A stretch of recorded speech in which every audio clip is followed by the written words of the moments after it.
మరో breaking news చూస్తున్నాం. Pharma company ఏర్పాటు కోసం భూసేకరణకు వెళ్లిన వికారాబాద్ కలెక్టర్ ప్రతీక్ జైన్ అధికారులపై లగచర్ల గ్రామస్తులు దాడికి పాల్పడ్డారు. ఈ ఘటనను సీరియస్ గా తీసుకున్న రాష్ట్ర ప్రభుత్వం దాడి చేసిన వారిని వెంటనే అరెస్టు చేయాలని పోలీసులకు ఆదేశాలు జారీ చేసింది. ఈ మేరకు సోమవారం అర్ధరాత్రి పోలీసులు మొత్తం 28 మందిని గ్రామస్తులను అదుపులోకి తీసుకుని పరిగి పోలీస్ స్టేషన్ కు తరలించారు. అరెస్టు సందర్భంగా ఎలాంటి అవాంఛనీయ ఘటనలు చోటు చేసుకోకుండా లగచెర్లలో భారీగా పోలీసులు మోహరించారు. అదేవిధంగా దుద్యాల, బోమ్రాజ్పేట్, కొడంగల్ మండలాల పరిధిలో ఇంటర్నెట్ ను నిలిపివేశారు.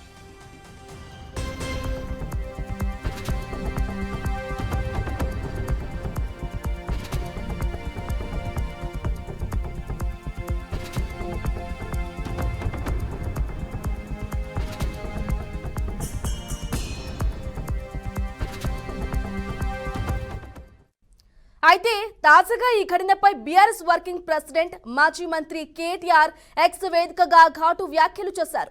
అరెస్టులతో లగచెర్ల లడాయిని ఆపలేరని, బెదిరింపులతో రైతులను భయపెట్టలేరని కామెంట్ చేశారు. అర్ధరాత్రి 300 మంది పోలీసులను పంపి రైతులను అరెస్టు చేస్తారా? వాళ్ళేమైనా తీవ్రవాదులా అని ప్రశ్నించారు. ఇదేనా ప్రజాస్వామ్య పాలన, రైతు సంక్షేమ పాలన అంటూ సీరియస్ అయ్యారు.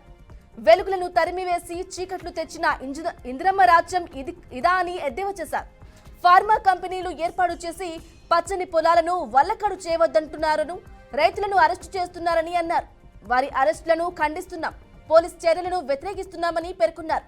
లగచెర్ల గ్రామస్తుల పోరాటానికి బీఆర్ఎస్ అండగా ఉంటుందని హామీ ఇస్తున్నా అంటూ కేటీఆర్ ట్వీట్ చేశారు.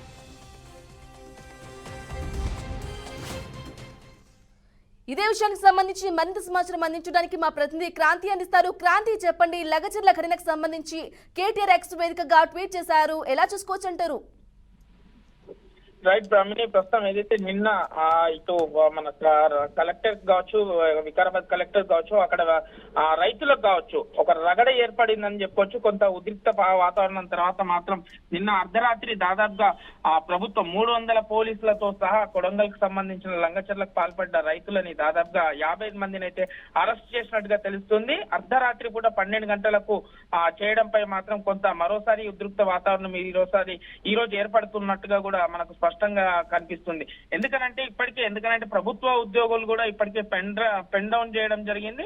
ఇప్పటి వరకు కూడా కొన్ని గవర్నమెంట్ కార్యాలయాల్లో మాత్రం ఎలాంటి కార్యకలాపాలను జరగట్లేదు.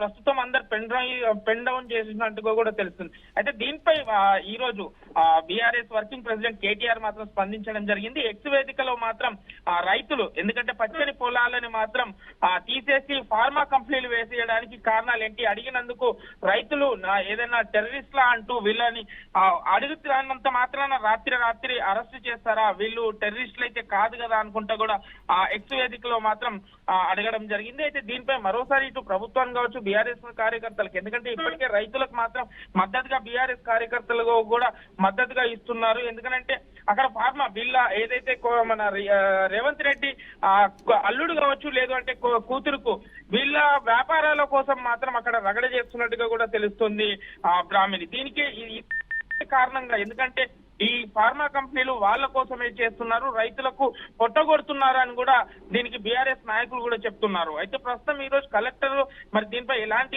స్పందన అంటే దీని కారణాలు కూడా ఇప్పటికీ పోలీసులు కూడా ఛేదించినట్టుగా కూడా తెలుస్తుంది. దీనికి సంబంధించి ముఖ్యంగా ఈ పాల్పడడానికి కారణమైతే బొంగమోని సురేష్ ముఖ్య పాత్ర పోషించినట్టు కూడా పోలీసులు అయితే గుర్తించడం జరిగింది. అతన్ని ప్రస్తుతం అదుపులో తీసుకొని విచారిస్తున్నారు. ఒకవేళ దీనికి ఉద్దేశపూర్వకంగానే అధికారులను కావచ్చు, కలెక్టర్లని ఆ గ్రామానికి లంగచెర్ల గ్రామానికి పిలిపించి దాడికి పాల్పడ్డట్టుగా కూడా పోలీసులు అయితే నిర్ధారణకు రావడం జరిగింది. ఒకవేళ ఈ సురేష్ అనే ఆ వ్యక్తి వెనకాల ఇంకా ఎవరైనా రాజకీయ నాయకుల కోణాలు ఉన్నాయా, లేదంటే ఈ రగడకు వెనకాల రాజకీయ హస్తం ఏమైనా ఉన్నారా అన్న కోణంలో కూడా పోలీసులు అయితే దర్యాప్తు చేస్తున్నారని కూడా చెప్పుకోవచ్చు బ్రాహ్మణి. అయితే క్రాంతి, చెప్పండి, మీరు చెప్పినట్లు సురేష్ పాత్ర, బీఆర్ఎస్ నేత సురేష్ పాత్ర కీలకంగా ఉన్నట్టు కూడా గుర్తించారు. అంటే ఉద్దేశపూర్వకంగానే అధికారులను కూడా అక్కడికి రప్పించి గ్రామస్తులతో దాడి చేయించినారని సురేష్ మీద ఆరోపణలు ఉన్నాయి. అంటే ఇవి ఎంతవరకు నిజం అనుకోవచ్చు? ఇంకా దీని వెనుకలో ఎవరెవరు ఉన్నారని మొత్తం బయటకు వస్తుంది అని అనుకోవచ్చు అంటారా? రైట్ బ్రాహ్మిణి, ప్రస్తుతం నిన్న జరిగిన ఉద్రిక్త వాతావరణంలో ఆ కలెక్టర్ పై రాళ్ల దాడి చేసిన తర్వాత చూసుకున్నట్లయితే పోలీసులు అక్కడున్న సీసీ ఫుటేజ్ ఆధారాల్లో కావచ్చు, లేదు అంటే సోషల్ మీడియాలో వైరల్ అవుతున్న వీడియోస్ ని పరిశీలించిన తర్వాత పూర్తి ఆధారాలతో మాత్రం పోలీసులు మాత్రం సురేష్ ని అదుపులో తీసుకున్నారు. అయితే సురేష్ కక్షపూర్వకంగానే దీనికి పాల్పడ్డట్టుగా కూడా పోలీసులు అయితే నిర్ధారించడం జరిగింది. అయితే సురేష్ వెనకాల ఏదైనా బడాబాబుల రాజకీయ హస్తం ఉందా అన్న కోణంలో కూడా ప్రస్తుతం పోలీసులు విచారిస్తున్నారు. విచారణ పూర్తయిన తర్వాత మాత్రం లేదంటే ఇతర right Kranti, thank you for the updates.